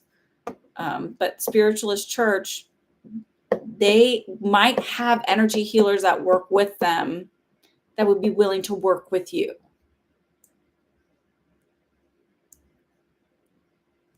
The thing that I know is whether or not somebody is spiritual and open to it or not, or consciously open to it, doesn't mean the stuff's not happening to them. They just may not understand it.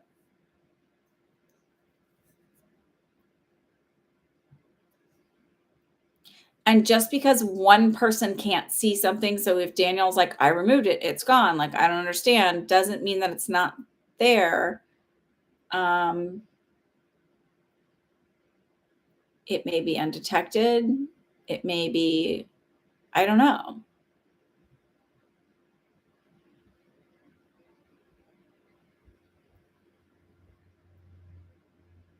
And I'm not saying this because I think you're crazy. I'm going to say this because I think you need a support system. Find either a therapist or a group meeting or something, just not because I think you're crazy or not because I think you're making this up, but because I feel like you need a real support system. You need somebody that you can, like a person in person, that you can just unload some of the that you've been through in your life and the struggles that you've had in your life. And get validation outside of that. I really think that that would help you.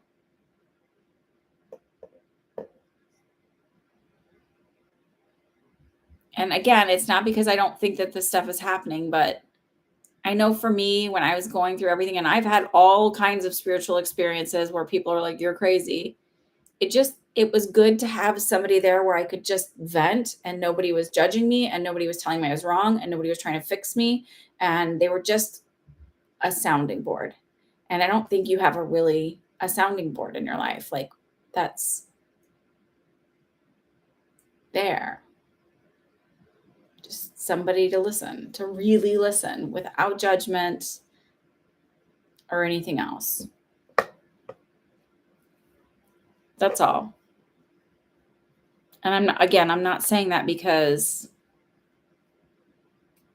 I think that you're broken or need therapy, but I'm saying it because therapy was like amazing for me to just have somebody that had to listen and I didn't feel guilty about it.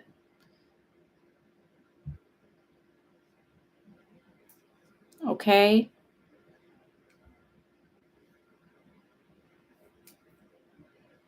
I'm sorry about all of this. It's like I've given you my all of my tools that I use when energy is weird and negative, and I don't know where else to go with this. And I don't want to lie to you about that. Like I just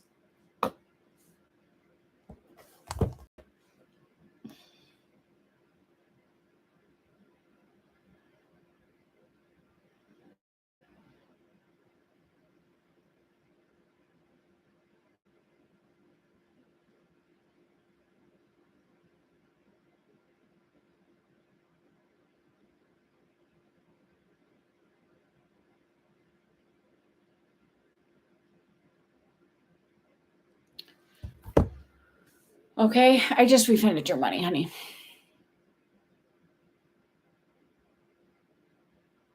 All right.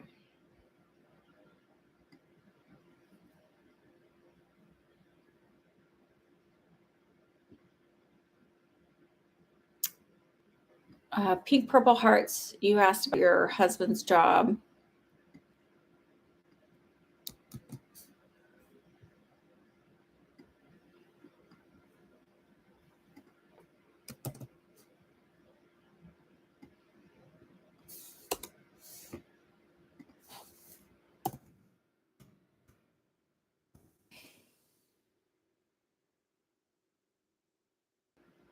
You'll do one what, Nicole?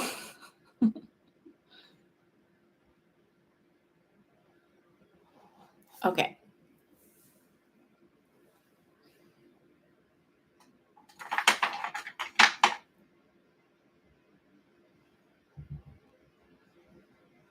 Hang on.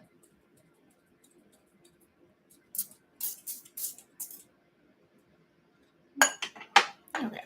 Just wanted to clear some of that because it feels very sad.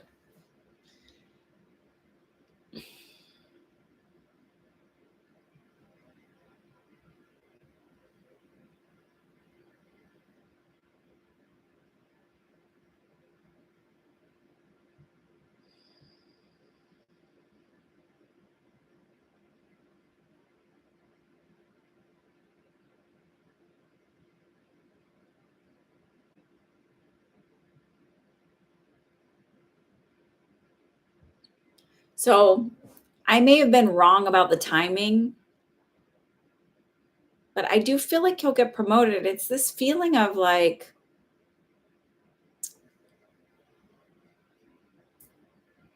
wanting to, I don't know if it's enlistment is down, but it's like wanting to keep him around. But I don't know that he'll take it or that he'll be there for the full thing.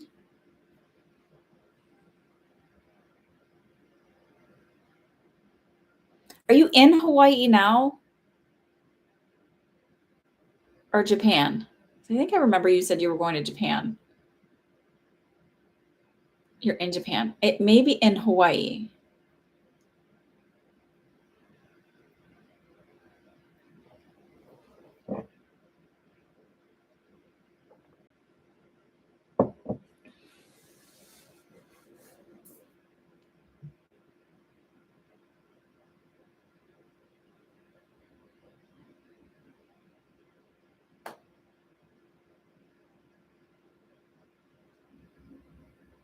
I still don't know if I don't know if like it's like I feel like it gets.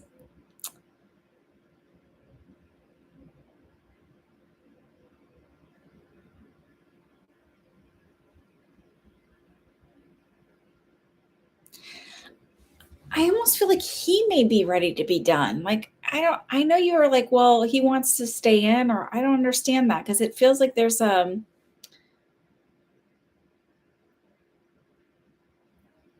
like an imbalance of like this back and forth waffling of do I want to stay or do I not want to stay? Like I don't, there's a lot of things I don't like about it, but I like the benefits or the structure of it because I don't know any different. But I don't know if he like it's this weird. Oh, he doesn't want to go, but you do.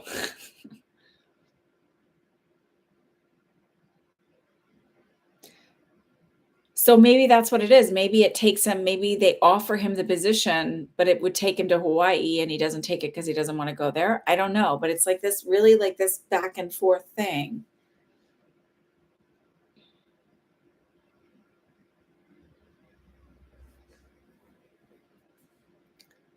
I feel like they offer it to him, but I don't know that he wants it.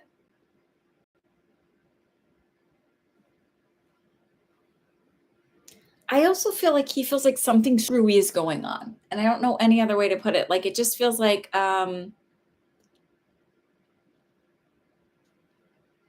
maybe not in alignment with things the way he used to be.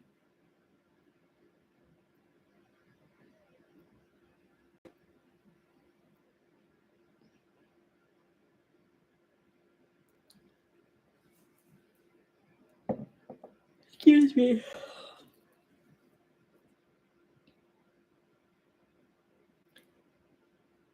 So I wish I could say like it's this mixed bag of stuff for me. I do feel so here's the thing, I feel like he gets offered it. I don't know if he takes it. And I don't understand. I don't know how that works in the military. Honestly, I have no clue. So I don't know if they would only offer it if he applied for it. I don't even know how that works. But it's like it's that feeling of like if he's promoted, that means another assignment, right? For at least 4 years or whatever. But I don't even if he takes it, I don't know that he's in it for 4 full years. But I don't feel dishonorably discharged. And I don't feel like he is injured or anything like that. It just feels like I don't know. I don't understand it. And I'm because I have no reference. So remember that everything has to come through me as a filter. The only reference I really have about military is like minimal knowledge through people I know in my family that have been in the military, but like even then, not really any knowledge of it. And then movies. So like nothing at all, like what reality is.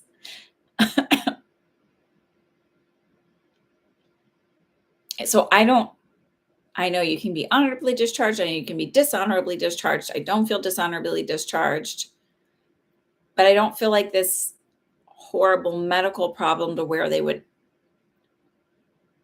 like, so I don't really understand it.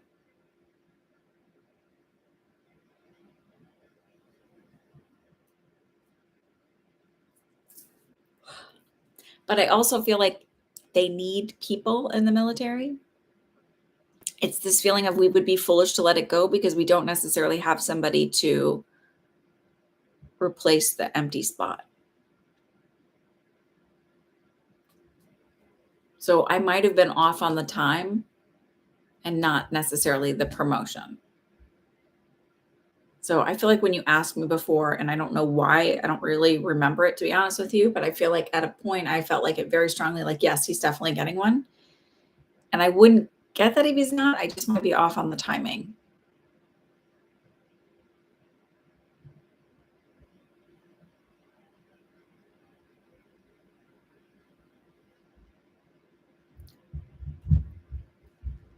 Um,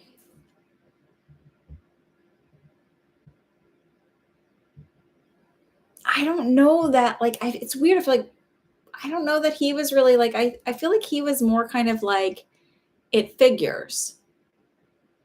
I don't feel like he was so surprised or shocked. I feel like it was sort of like figures. Or I don't even feel like he was so like I think he was just like maybe internally a bit pissed.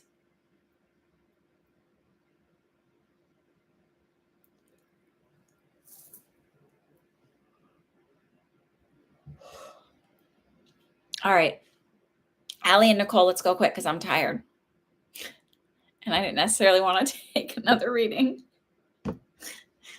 So let's go.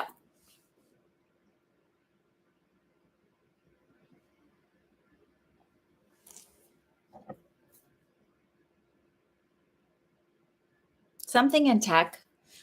So I don't know if it's necessarily a programmer, but it's something with computers and technology.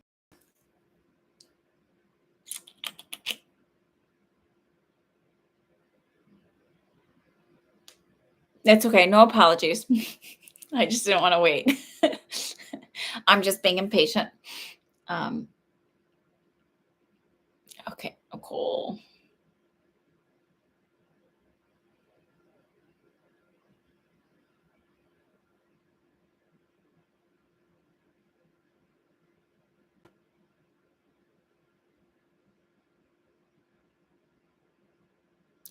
I feel like a jerk for answering this way. So don't, I'm hiding. Do not shoot the messenger.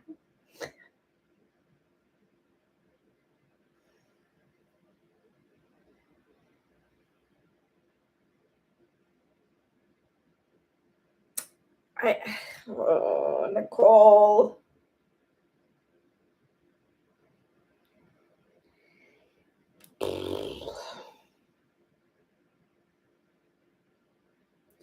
So the constant focus on not having love is sort of keeping you stuck in that state, and that constant focus on like where literally it's like you haven't been doing the affirmations, you haven't been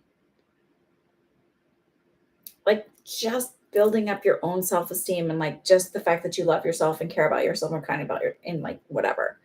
When I say this to you, do not that does not mean that you cannot get love in the state that you're at right now. But what happens is where you recognize that you haven't been getting the relationships you want or treated the way you want. And so it creates all of this discord and dysfunction. You got those relationships in that state of not feeling good enough yourself. So it doesn't mean that you can't be loved or that you're not lovable just as you are right now. So I want to be very clear on that.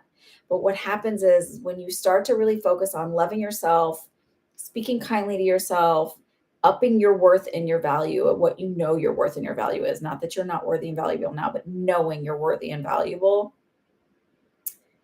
It doesn't mean I'm going to be alone forever. It just means that the right quality person is going to come in when they come in. And I'm not going to be so focused on it not being there. It's like, whatever, I don't have time for you. I have time for you. Great. Like, you're going to treat me well. Great. If you're not, I don't like, you take a different approach towards it.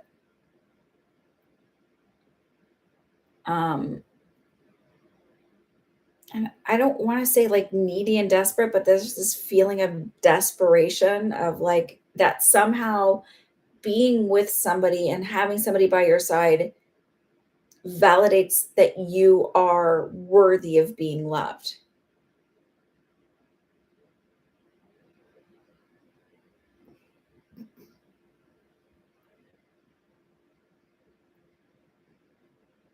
And I want to also say that I'm pretty sure dating is not very fun. It's hard. And I also think that our society is going through this transition where women are wanting more emotionally available and mature men.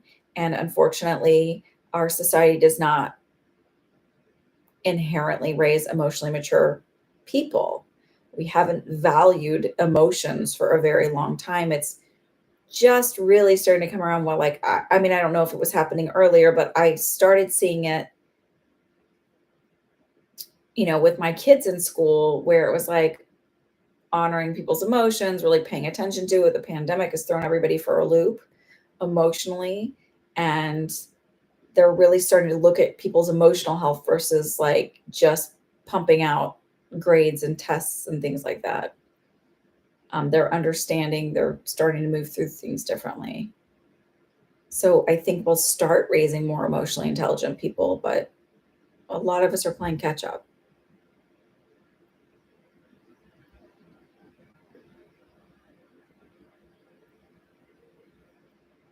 I will say this: when I was in my 20s, and this is, I'm 44 now. So, but when I was in my early 20s in college and stuff, that was like not even it was the floundering, like trying to figure it out, but nobody was like really looking at their generational patterns and everything else like that. And I see young 20-year-olds now who are, and I'm so proud of them and so excited for them because of how much healthier of a self perception they have. And I just feel like you're in a rut right now.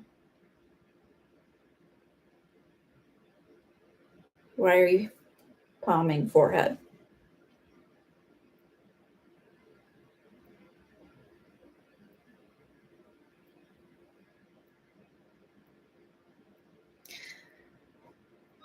You're gonna hate me for this. It's not that I don't see anything, but they're saying she needs to really benefit her to do a releasing kind of like, when you do a burn your manifestation at the beginning of the month, like it feels like this is a really good time to do it. I don't know what the moon phase is right now or what it's doing, but it feels like make a list and just write down, I release the need. I don't need to be with anybody. I'm perfect just as I am on my own. That doesn't mean I don't ever want anybody. That's not saying that.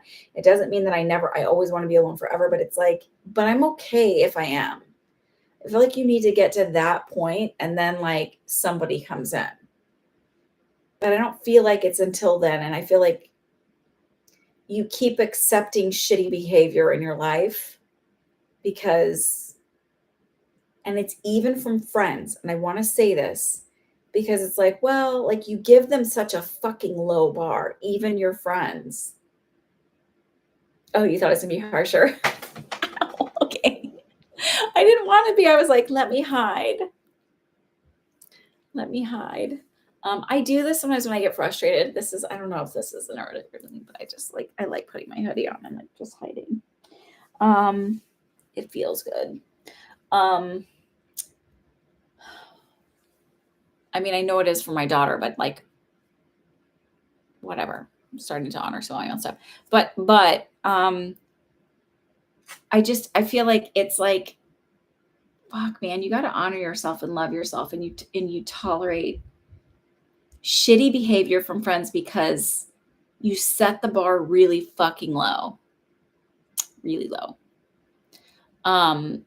It's interesting, and I'm going to say it this way. So I have a friend who I recently was sort of like, this is a really imbalanced relationship, and this person barely ever even asks how I'm doing, which I don't really sit around and complain a whole lot.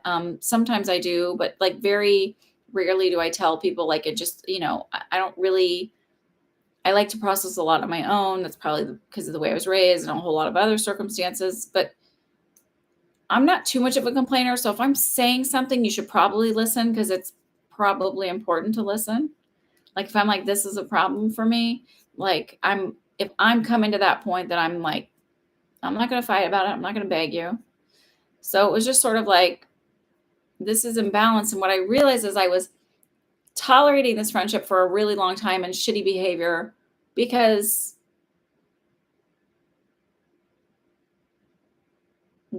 they gave me absolute bare minimum in return. And then what happened was when I was sort of like, I'm not ready to talk right now. Like we're on a friendship break.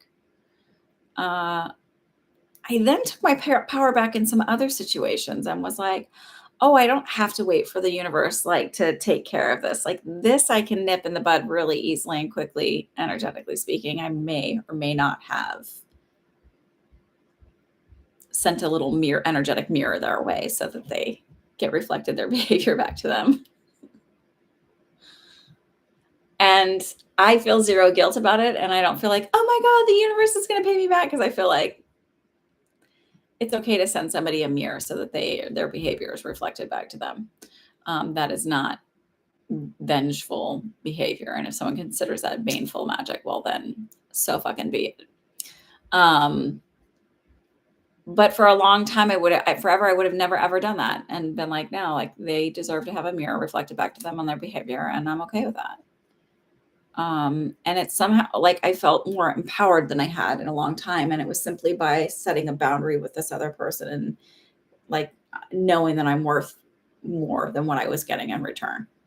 And I feel like it's not just love that you need to set boundaries for, it's friendships as well. And stop accepting bare minimum from a friendship just because you've known them forever, or just because they may recommend you to somebody, or just because they gave you a compliment, or just like stop accepting shitty behavior from people. And then you will see things start to shift in other areas of your life where it had seemed harder than it really necessarily needed to be.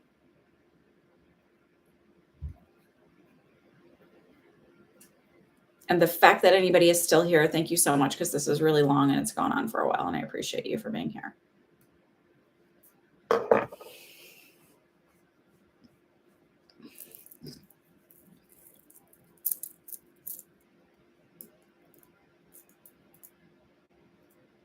And I know it's not what you wanted to hear. I know you wanted to come here and it's like, but I feel like you need to be reminded that it's okay for you to set boundaries, and it doesn't make you a bad friend because you've known somebody forever. And it doesn't make you like, oh my God, what if I'm all by myself? Well, I've kind of like looked at stuff lately and I'm like, better than being with people who don't appreciate me.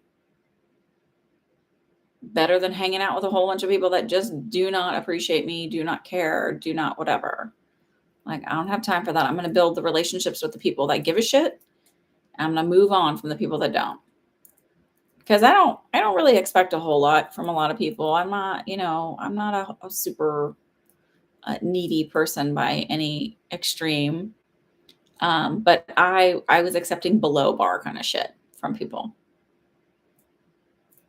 And nobody has time for that.